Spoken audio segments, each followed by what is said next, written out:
Alors, on va faire la lecture dans Matthieu 6, versets 9 à 12. Voici donc comment vous devez prier. Notre Père qui es aux cieux, que ton nom soit sanctifié, que ton règne vienne, que ta volonté soit faite sur la terre comme au ciel. Donne-nous aujourd'hui notre pain quotidien. Pardonne-nous nos offenses comme nous aussi nous pardonnons à ceux qui nous ont offensés. Que le Seigneur bénisse sa parole. Amen.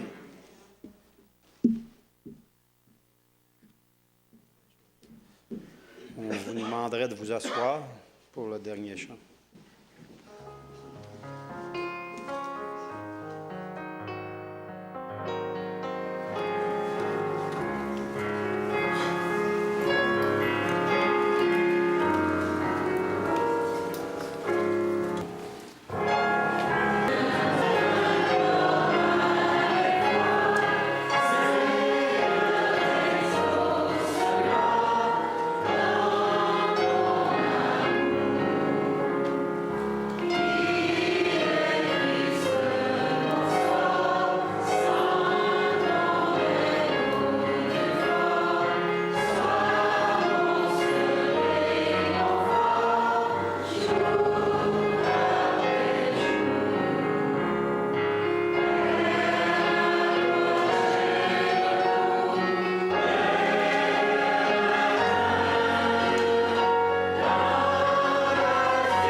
Alors, bienvenue à tous. Je suis content ce matin d'être parmi vous justement pour partager la parole, pour partager des expériences que certains ont vécues et que d'autres parmi nous aussi ont peut-être vécues. Alors, c'est une histoire ce matin que je vais vous raconter. C'est l'histoire d'un jeune garçon, ou plutôt d'un jeune homme. Ce jeune homme-là, il vivait une situation qui n'était pas très, très agréable, qui était même très pénible et qu'il trouvait parfaitement injuste, complètement injuste. En fait, il était l'esclave, il était un esclave. Je ne sais pas si son maître était bon ou méchant, mais lui-même acceptait difficilement cette situation. On le comprend bien parce qu'aujourd'hui, dans notre société, on n'accepte plus l'esclavage. L'esclavage est interdit. Ce n'est pas permis de posséder littéralement une personne. Quoi qu'il en soit, ce jeune homme, il a décidé un jour que c'était assez. Il attendit le moment favorable. Une nuit, il a ramassé ses maigres possessions. Il a même probablement pris aussi de l'argent et de la nourriture qui appartenait à son maître et il s'est enfui. Il fallait être vraiment décidé à cette époque-là pour un esclave qui voulait s'enfuir, pour un esclave qui voulait tenter une telle aventure. Parce qu'à l'époque, on ne badinait pas avec ce genre de situation-là, avec les esclaves en fuite. En fait, ils savaient très bien ce qu'ils risquaient. À tout le moins, si on le rattrapait, il serait sévèrement battu et probablement longuement emprisonné. Mais ce n'était pas la seule punition qu'on donnait aux esclaves en fuite. Habituellement, c'était tout simplement la mort, et la mort par la crucifixion. Alors, ce n'était pas très agréable. Il avait aussi inventé un autre supplice qui amenait à la mort. Alors, on attachait l'esclave comme ça, pieds et poings liés, et on le jetait dans un lac qui était rempli de lamproies. Vous connaissez c'est quoi des lamproies? C'est un genre de poissons qui se fixent aux autres poissons et qui se nourrissent de leur sang. Alors, quand il y en a un, ça va. Vous voyez ça, parfois, vous allez voir des reportages, vous allez voir un requin qui s'en va et il y a comme un petit poisson collé après, là. C'est des lamproies, ça. Alors, quand il y en a un qui, après un poisson, ça va. Mais quand il y en a des dizaines ou plusieurs après une personne, bien, tranquillement, on les vide de son sang. Alors, ce n'était pas une manière très, très agréable de mourir, et c'était ce genre de punition-là, la crucifixion, ou d'être vidé de son sang par des lamproies, que risquait le jeune homme. Malgré tout, il a décidé de partir quand même, parce que pour plusieurs, la liberté, c'est plus important que tout. Alors, vous pouvez l'imaginer, qu'il s'est enfui en pleine nuit, s'est éloigné le plus possible jusqu'à tant qu'il a pu voyager à la noirceur. Et lorsque le jour commençait à se lever, il s'est trouvé une place pour se cacher. Il se cachait en dessous des fourrés les plus difficiles à pénétrer, là où on n'aurait même pas pensé qu'un lapin pouvait rentrer. Et puis, il passait la journée et le soir, il continuait à voyager. Il voulait s'éloigner le plus possible de son maître et de la punition qu'il risquait. Alors, il a souffert de la soif, il a souffert de la faim.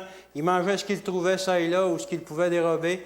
Et il buvait seulement lorsqu'il traversait un ruisseau. Il était très, très discret dans son voyage. Et il a réussi à s'éloigner quand même pas mal de son pays, du pays où vivait son maître.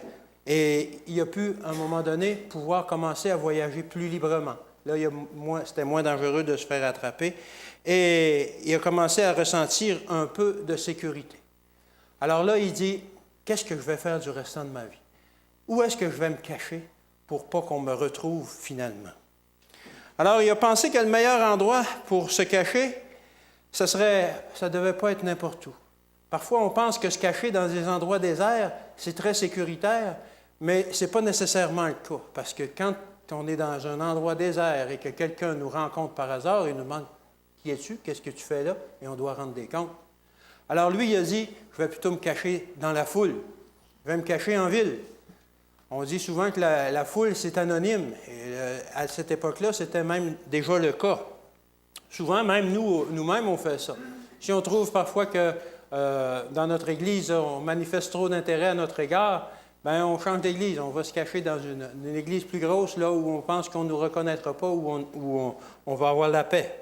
Heureusement, nos congrégations sont tellement tissées serrées que finalement, les gens font quand même attention à nous et on ne peut pas rester anonyme longtemps. Alors, notre jeune homme, il a marché longtemps. Il a marché, en fait, 1000 kilomètres. Son nom, ce jeune homme-là, c'était Onésime. En fait, il s'est rendu dans une grande ville où il pouvait tirer un trait définitif sur son passé et reconstruire différemment sa vie. Du moins, c'est ce qu'il pensait. Alors, il se rendit à Rome. Le temps passa. Plus rien semblait le rattacher à son passé. Il avait réussi son évasion et il avait entrepris une nouvelle vie.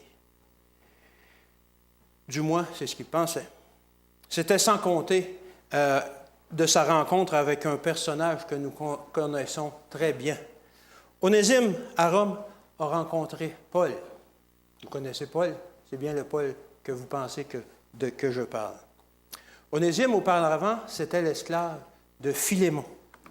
Philémon, Paul, Onésime, est-ce que ça vous dit quelque chose? Effectivement,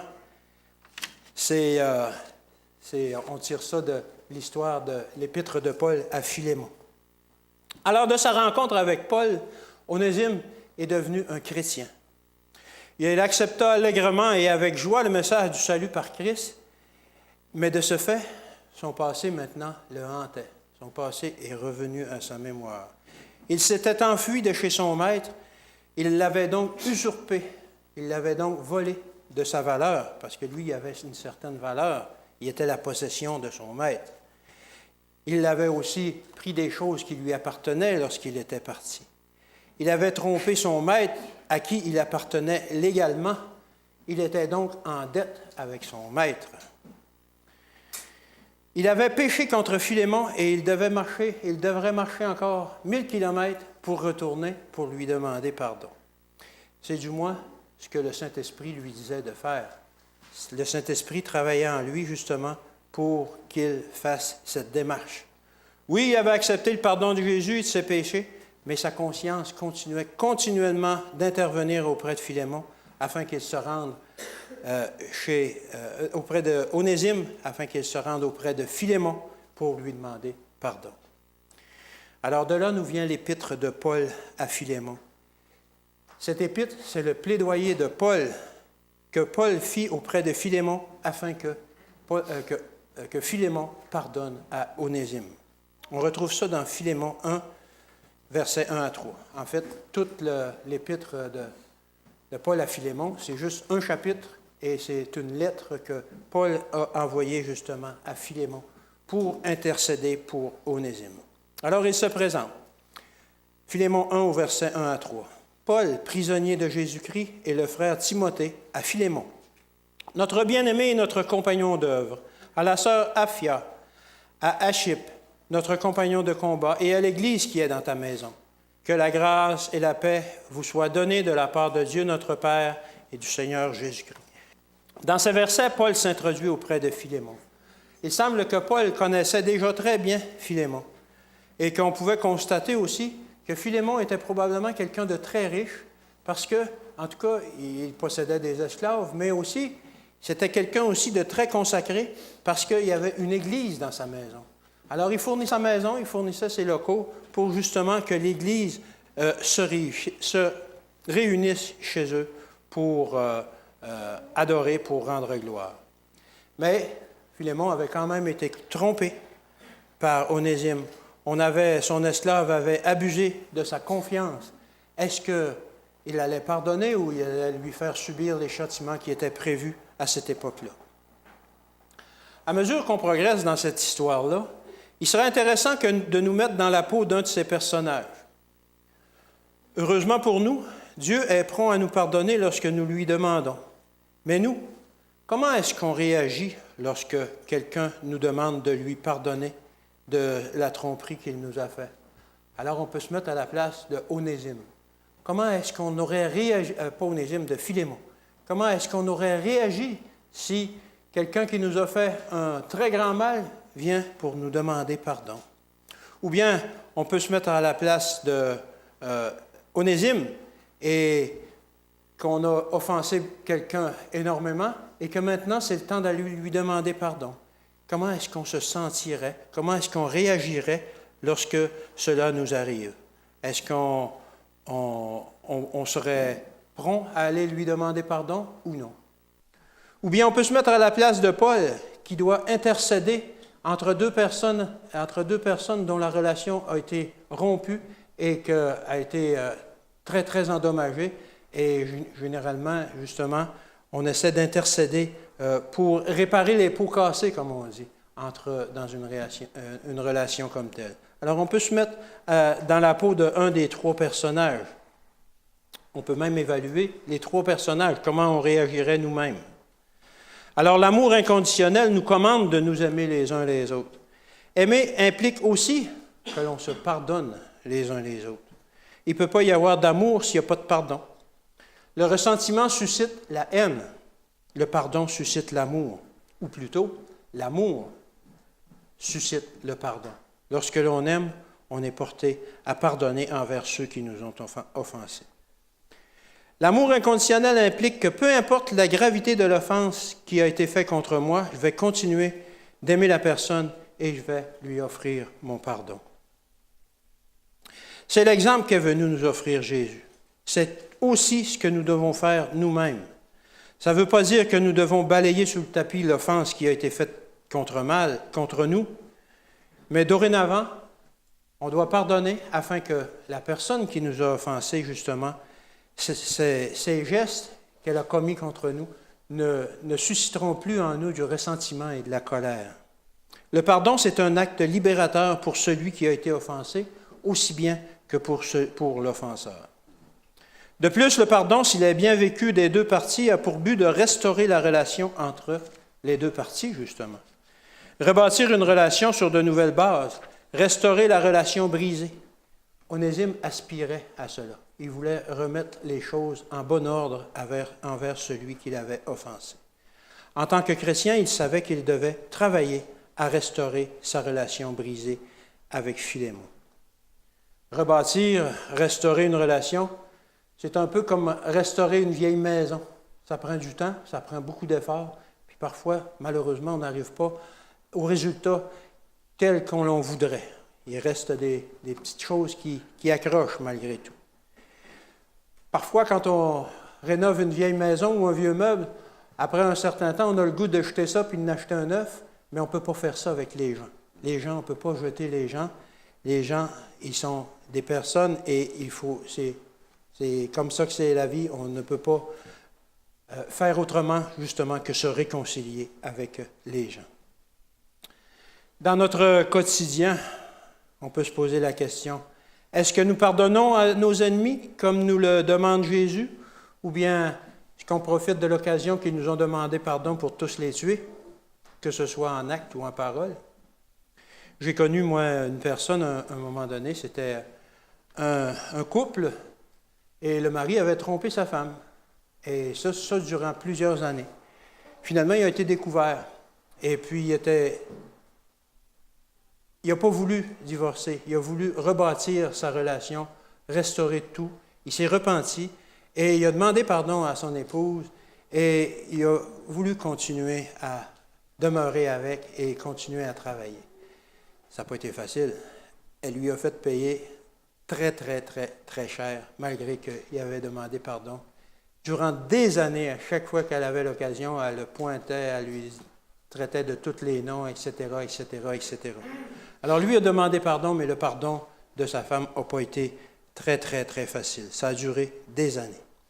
On peut comprendre pourquoi. Ce n'est pas facile de constater qu'on a été abusé, qu'on a été trompé, qu'on a péché contre nous, qu'on s'est moqué de nous ouvertement.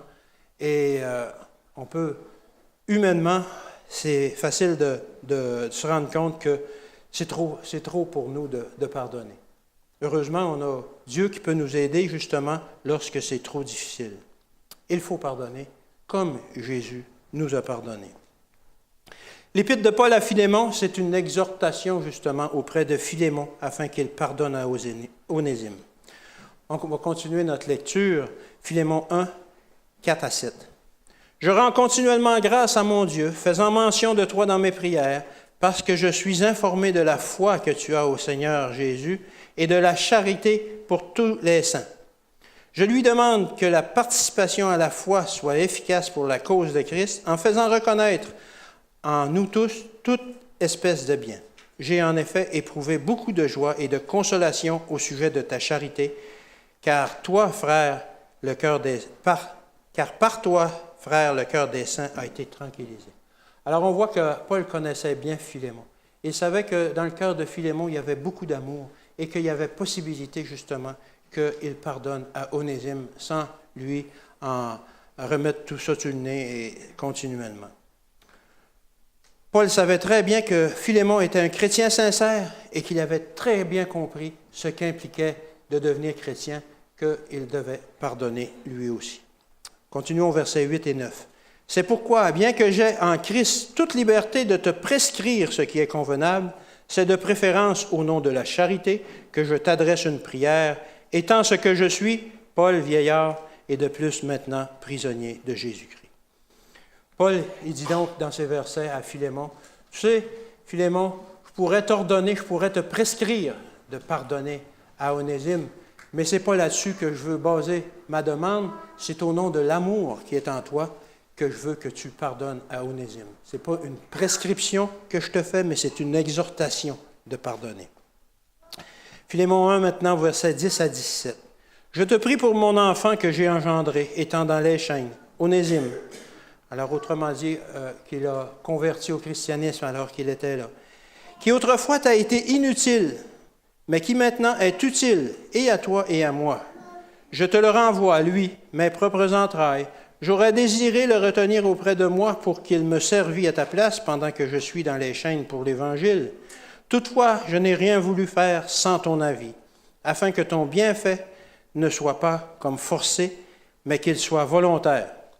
Peut-être a-t-il été séparé de toi pour un temps, afin que tu le recouvres pour l'éternité, non plus comme un esclave, mais comme supérieur à un esclave, comme un frère bien-aimé, de moi particulièrement et de toi à plus forte raison, soit dans la chair, soit dans le Seigneur. Si donc tu me tiens pour ton ami, reçois-le comme moi-même. Paul demande donc à Philémon de pardonner à Onésime et de se préparer à l'accueillir favorablement auprès de lui, non plus comme un esclave, mais comme un frère en Christ. Il lui demande d'accueillir favorablement son esclave en fuite, celui qui l'a privé de ses biens et celui qui lui a fait un si grand tort. Et il lui demande de ne pas garder de rancune envers lui, de l'accueillir comme un frère. Voyez-vous, le principal problème, ce qui fait qu'on a le plus de mal à pardonner et que parfois on refuse de pardonner, c'est justement lorsque l'on cultive, que l'on conserve de la rancune envers celui qui nous demande pardon. C'est quand on continue de ruminer continuellement ce qui a été fait contre nous, l'injustice qui a été faite contre nous, et qu'on continue à s'apitoyer sur notre sort. « Oh, regarde comment j'ai été maltraité par cette personne.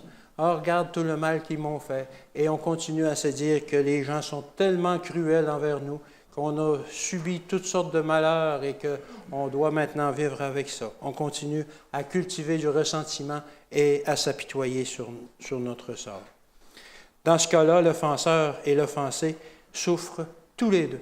L'offenseur parce qu'il veut le pardon, l'offensé parce qu'il refuse le pardon, parce qu'il considère que les fautes sont trop grandes qui ont été commises contre lui. Une petite histoire pour illustrer cette chose-là du ressentiment et qui commence à détruire les relations. Un jour, il y a très longtemps, à l'époque où on utilisait encore les chevaux pour effectuer le travail sur la ferme, il y avait un voyageur qui passait près d'un champ où labourait un homme avec son cheval. Alors l'homme étant fatigué, il s'arrête pour se reposer et il observe l'homme et le cheval qui labourent dans le champ. Au bout d'un moment, alors qu'il passe près de lui, le bonhomme, il dit « Monsieur, excusez-moi de vous interrompre. Ce n'est pas mes habitudes de dire aux gens comment faire les choses, mais si vous permettez, je pourrais vous suggérer que vous devriez apprendre à votre cheval à vous obéir à la voix. Normalement, c'est ce qu'on fait avec un cheval. On lui dit « U », il tourne d'un bord, « Ya », il tourne de l'autre bord, etc. Et on peut le diriger comme ça. Mais je vous vois marcher en train de labourer.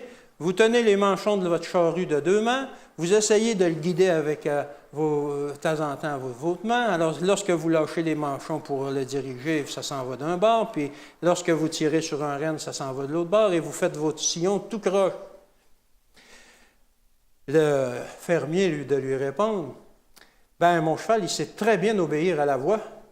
Et avant, on était une fine équipe, nous, on traçait des sillons bien droits comme ça. Mais il y a 5 ans, il m'a rué, puis depuis ce temps-là, je ne lui parle plus. » Alors, c'est juste une petite histoire pour illustrer justement comment on peut se mettre dans le trouble lorsque on garde du ressentiment comme ça et qu'on refuse justement de rétablir une relation qui a été brisée. Le ressentiment, la rancœur, détruit une relation et empêche qu'elle soit à nouveau productive.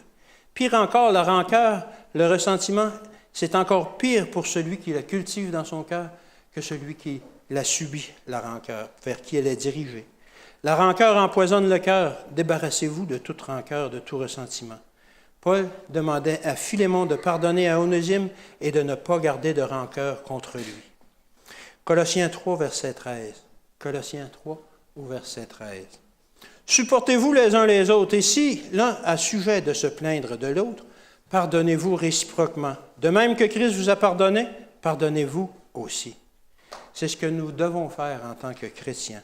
Si Dieu peut, par les mérites de Jésus, pardonner nos péchés et les jeter au fond de la mer, de la mer, c'est-à-dire les oublier totalement et faire que plus rien n'intervienne entre lui et nous, alors nous aussi, nous devons pardonner. Par la grâce de Dieu, nos frères qui nous ont offensés, on peut les pardonner justement par la grâce de Dieu. Nous devons pardonner. Malheureusement, ce n'est pas ce que la société nous enseigne. Aujourd'hui, lorsque vous regardez des films ou que vous regardez l'actualité, malheureusement, souvent, le message qui est lancé, c'est que ceux qui ont été offensés ont droit de tuer tout le monde autour et finalement, ils sont récompensés et ils sont bien vus, deviennent les héros de ces films-là. On pense à Rambo ou n'importe quel, peu importe, héros que l'on voit dans ces films-là. Et finalement, qu'est-ce qui arrive avec ces films-là? Tout le monde va les voir et ils gagnent des Oscars parce que, justement, c'est le message que la société nous envoie aujourd'hui. Mais ce n'est pas ça que la Bible nous enseigne. La Bible nous demande, c'est qu'il faut justement pardonner les autres. Aujourd'hui, on est prompt à justement ne pas prendre notre responsabilité et à accuser les autres et à leur faire supporter tous les torts, même si parfois ce n'est pas vraiment la faute des autres. Aujourd'hui, il y a plein d'avocats qui gagnent leur vie justement à ce que les gens cultivent du ressentiment comme ça et qui se sentent attaqués malgré qu'ils ne le méritent pas. On peut penser que quelqu'un va se brûler avec un café chez Tim Hortons, il va poursuivre la compagnie pour quelques centaines de milliers de dollars. Quelqu'un va manger chez McDonald's à tous les jours, il va poursuivre la compagnie parce qu'il est devenu gros. C'est des choses que l'on voit aujourd'hui. Les gens ne veulent pas prendre leurs responsabilités, ils sont prêts à accuser les autres toujours. Et ça, c'est des cas extrêmes que je vous dis. Mais dans notre vie de tous les jours, c'est malheureusement comme ça que l'on vit nous-mêmes. Et souvent, on va accuser notre épouse pour ce qui nous arrive, ou nos enfants de ne pas avoir fait telle tâche, etc., etc. Et on refuse de pardonner parce qu'on dit « je mérite mieux que ça, moi ». Alors, en réalité, on est loin du pardon qu'enseigne la Bible. Éphésiens 4 au verset 26. Éphésiens 4, verset 26. « Si vous vous mettez en colère, ne péchez point, que le soleil ne se couche pas sur votre colère. » Paul reconnaît qu'il peut nous arriver de nous mettre en colère, mais il nous avertit aussi que ça ne doit pas durer très, très longtemps. Il faut nous ressaisir le plus rapidement possible, que le soleil ne se couche pas sur votre ressentiment. Oui, on doit pardonner le plus possible, le plus rapidement possible. Et on continue au verset 27. « Et ne donnez pas accès au diable. » Cultiver le ressentiment, demeurer en colère, c'est donner accès à notre cœur au diable. Il va continuer à travailler, il va continuer à faire augmenter le ressentiment et la colère. Proverbe 19, verset 11. Proverbe 19, verset 11. « L'homme qui a de la sagesse est lent à la colère, et il met sa gloire à oublier l'offense. » Alors oui, on prend du temps à se mettre en colère, et après ça, on est rapide pour oublier l'offense. Ce verset fait la même recommandation. Soyons sages, évitons de nous mettre en colère et oublions les offenses. D'ailleurs, si on refuse de pardonner, qu'on garde de la rancœur, comment est-ce qu'on pourra nous-mêmes être pardonnés de nos offenses, de nos péchés? Alors, je n'étais pas là pour imaginer la scène de réconciliation qu'il y a eu entre Onésime et Philémon. Mais j'ai déjà vécu une scène semblable, plusieurs scènes semblables même. Lorsque je suis devenu chrétien, je me suis retrouvé dans la même situation. Lorsqu'on devient chrétien, l'Esprit travaille en nous. Et moi, il m'a mis à mon esprit toutes sortes de choses que j'avais faites dans ma jeunesse, toutes sortes de choses que j'avais blessé des gens, tout ça. Et il m'a inspiré d'aller me réconcilier avec ces gens-là, de me remettre ma situation en ordre avec ces gens-là. Et savez-vous qu'est-ce que j'ai fait? Je n'ai pas fait comme Onésime, un peu comme lui, là, mais j'ai plutôt fait comme Jonas, je me suis sauvé. J'ai mis 4000 kilomètres entre moi et les gens que j'avais offensés, pour justement pas avoir à répondre à ce que le Saint-Esprit me demandait. Mais pensez-vous que ça a réglé la situation? Absolument pas. J'ai resté absent un grand bout de temps, mais quand je suis revenu, j'ai dû faire affronter justement ces gens-là, et j'ai dû faire ce que le Saint-Esprit m'avait demandé. Et je l'ai fait. J'avais plusieurs personnes, j'ai choisi une journée, je me suis préparé avec la prière, j'ai choisi une journée, j'ai dit, c'est cette journée-là que ça se passe, et je suis allé rencontrer tous ces gens-là. Il y en avait une liste, Et je me suis réconcilié avec tous ces gens-là. Et finalement, ça n'a même pas été dur, ça n'a pas été difficile. Tout le monde était content de voir que l'Esprit avait travaillé en moi, puis que maintenant, on pouvait renouer une relation et puis rebâtir sur ce qui avait été auparavant. Alors, c'est ce que, justement, ressentait Onésime lorsqu'il s'est présenté devant Philémon. Demander pardon à quelqu'un que nous avons offensé, c'est jamais facile. C'est gênant, c'est humiliant, et on n'aime pas faire une telle démarche. Heureusement, la missive de Paul, sa lettre, avait fait son effet. Philémon avait eu le temps de faire taire ses ressentiments, et Onésime ne fut pas reçu comme un esclave en fuite, mais plutôt comme un frère en Christ. Et il a été un peu comme le fils prodigue qui revient justement à la maison. Il a été reçu avec joie et les bras ouverts. Un auteur comparait le pardon à une cloche qui sonne. Vous avez déjà entendu les cloches qui sonnent à toute volée pour annoncer un mariage, ou sonnez l'angélus, et ça sonne, et vous imaginez le bedeau qui se laisse aller au bout de la corde, etc., etc. Maintenant, c'est électrique, mais à l'époque, c'était avec le bedeau qui sonnait les cloches. Et finalement, quand il a fait toute sa ritournelle, il lâche la cloche, et puis là, les cloches, ils continuent à sonner encore un peu, mais de moins en moins fort, de moins en moins fort, de moins en moins fort, et ça s'éteint. Mais le pardon, c'est la même chose. Ça fait que le ressentiment que l'on ressent, il est très violent dans nos cœurs, mais quand on lâche prise, quand on lâche la corde, c'est comme le bedeau, ça dure encore un petit bout de temps, mais ça finit par s'arrêter. Et finalement, on ressent le pardon que l'on a donné, et on fait beaucoup mieux pour nous et pour ceux à qui on a pardonné. Alors le pardon, c'est une décision, et cette décision nous appartient. Quand est-ce que l'on va décider de pardonner? Est-ce que c'est tout de suite après l'offense? Est-ce que c'est que l'on va cultiver cette colère durant quelques jours, quelques mois, quelques années, ou toute une vie, comme certaines personnes l'ont fait? Est-ce que nous allons choisir de couper la relation définitivement avec les gens qui nous ont offensés? Est-ce qu'on va cultiver un esprit de ressentiment et de vengeance envers celui qui nous a offensés? Est-ce que le ressentiment qui alimente notre colère durant toute notre vie va finalement conduire à ce qu'on tombe malade et qu'on meure dans notre désespoir et que dans notre ressentiment? Il faut décider aujourd'hui de pardonner. Bien sûr, peut-être que vous allez constater que c'est trop dur, que l'offense qui a été faite contre vous est trop grave et que c'est impardonnable, mais il sera alors temps de vous jeter aux genoux de Jésus et d'implorer sa puissance, justement. Parce que lui, il a pardonné même à ceux qui étaient en train de le crucifier. Et il a pardonné, il a mis son pardon disponible à tous les gens de la terre. Et malgré tout, il a pardonné à tout le monde. Et est-ce qu'on va essayer de faire payer les autres qui nous ont offensés? Matthieu 10 au verset 8. Matthieu 10, verset 8. Vous avez reçu gratuitement, donnez gratuitement. Alors on vous a pardonné gratuitement, pardonnez-vous aussi gratuitement. Paul a demandé à Philémon de pardonner à Onésime. Est-ce qu'il l'a fait? Oui, il l'a pardonné.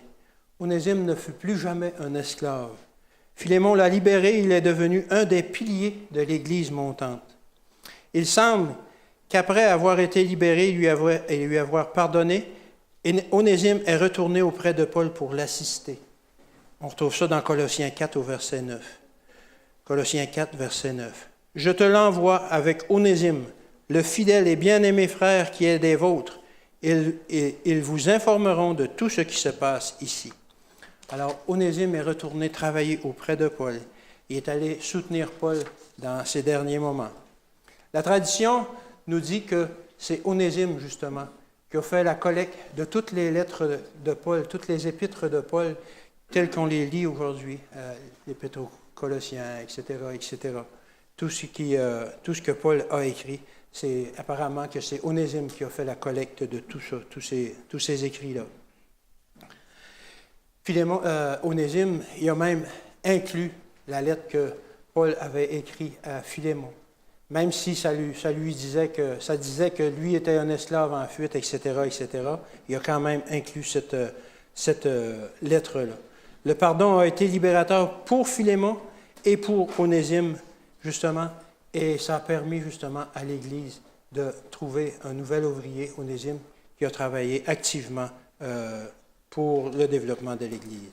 Philémon 1, versets 10 et 11. « Je te prie pour mon enfant que j'ai engendré dans les chaînes, Onésime, qui autrefois t'a été inutile, mais qui maintenant est utile à moi et à toi. » Autrement dit, alors qu'il était esclave, Onésime était inutile, mais maintenant qu'il est chrétien, maintenant qu'il a le désir de travailler pour nous, alors maintenant il est utile. Est-ce qu'on serait prêt à faire de telles démarches envers quelqu'un qui se sent offensé par un autre pour demander à réconcilier? Est-ce que nous serions prêts à faire les mêmes démarches si on a offensé quelqu'un, d'aller auprès de lui pour lui demander pardon? Ce n'est pas toujours facile, mais il faut le faire en tant que chrétien parce que justement, comme on l'a lu tout à l'heure lors de la lecture du verset biblique, pardonne-nous nos offenses comme nous pardonnons à ceux qui nous ont offensés. Et c'est mon souhait et ma prière que nous tous, nous pardonnions justement comme on nous a pardonné. Amen. On va se lever pour chanter le cantique « T'aimer Jésus, te connaître ».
Bon et tendre Père Céleste, oui Seigneur, on veut que tu sois avec nous au cours de la semaine et au cours de toute notre vie, Seigneur, pour nous aider à pardonner, pour nous aider aussi à demander pardon, Seigneur, alors que toi tu as pu pardonner à tous ceux qui te faisaient du mal, alors nous aussi, Seigneur, on veut pardonner, on veut renouer ces relations qui sont brisées parfois par notre faute. Seigneur, on te demande de bénir tous ces gens, de les raccompagner cette semaine, de veiller sur eux, et de les garder. Et c'est au nom de ton Fils qu'on te le demande. Amen. Amen.